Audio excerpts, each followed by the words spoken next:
Je peux faire du headshot comme ceci quand je veux, mais selon mon niveau actuel, il faut que je triche, alors je ne veux pas. Pourquoi? Voici 7 raisons de ne pas utiliser de hack pour faire des headshots sur Free Fire. Avant de commencer, je veux préciser une chose. Ce message n'est pas là pour juger ceux qui utilisent des hacks. On a tous commencé quelque part et chacun peut choisir de changer. Mais si tu veux vraiment progresser dans Free Fire, la triche n'est clairement pas le meilleur chemin. Première raison, tu détruis ton propre niveau. Un hack peut te donner l'impression d'être très fort. Tu fais des headshots, tu gagnes des combats et tu impressionnes peut-être tes amis. Mais pose-toi une question. Est-ce vraiment toi qui es devenu meilleur? La visée, les réflexes, le contrôle de l'arme, les déplacements et la rapidité sont des compétences qui se développent avec l'entraînement. Si un logiciel fait une partie du travail à ta place, tu risques de rester au même niveau sans même t'en rendre compte. Et le jour où tu enlèveras le hack, tu risques de perdre une grande partie de cette efficacité.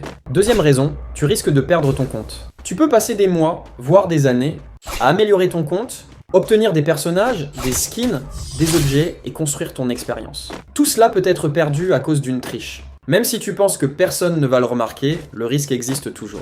Et franchement, est-ce que quelques Headshots Facialist Valentla peinent de mettre tout ton compte en danger? À mon avis, non.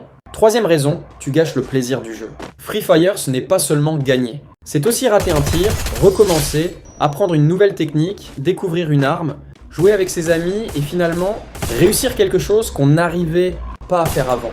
Imagine que tu travailles ta sensibilité pendant plusieurs jours et qu'un jour tu réussisses enfin à mettre plusieurs headshots naturellement. Cette sensation-là est différente. Tu sais que c'est toi qui l'as fait.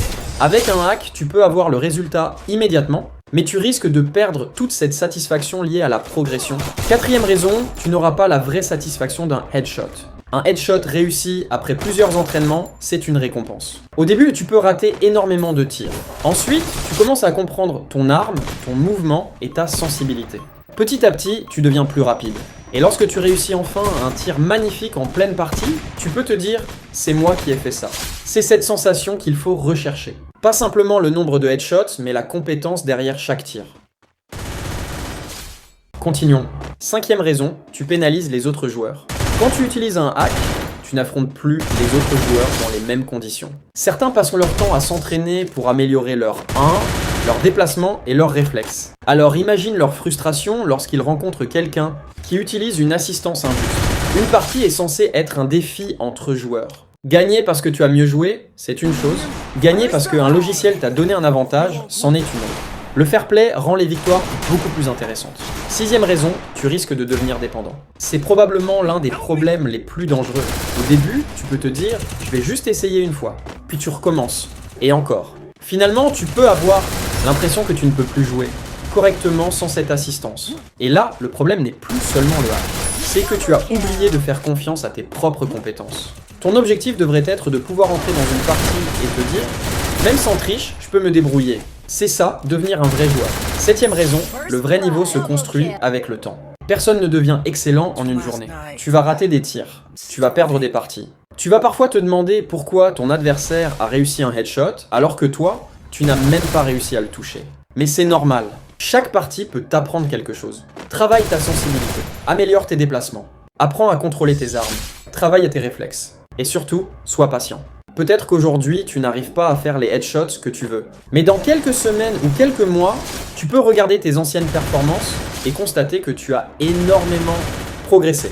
Et cette progression-là, personne ne peut te l'enlever. Alors oui, utiliser un hack peut sembler être un raccourci. Mais parfois, le raccourci te fait simplement perdre le chemin. Ne cherche pas seulement à être fort aujourd'hui. Cherche à devenir meilleur demain. Parce qu'un headshot obtenu grâce à ton propre niveau aura toujours plus de valeur.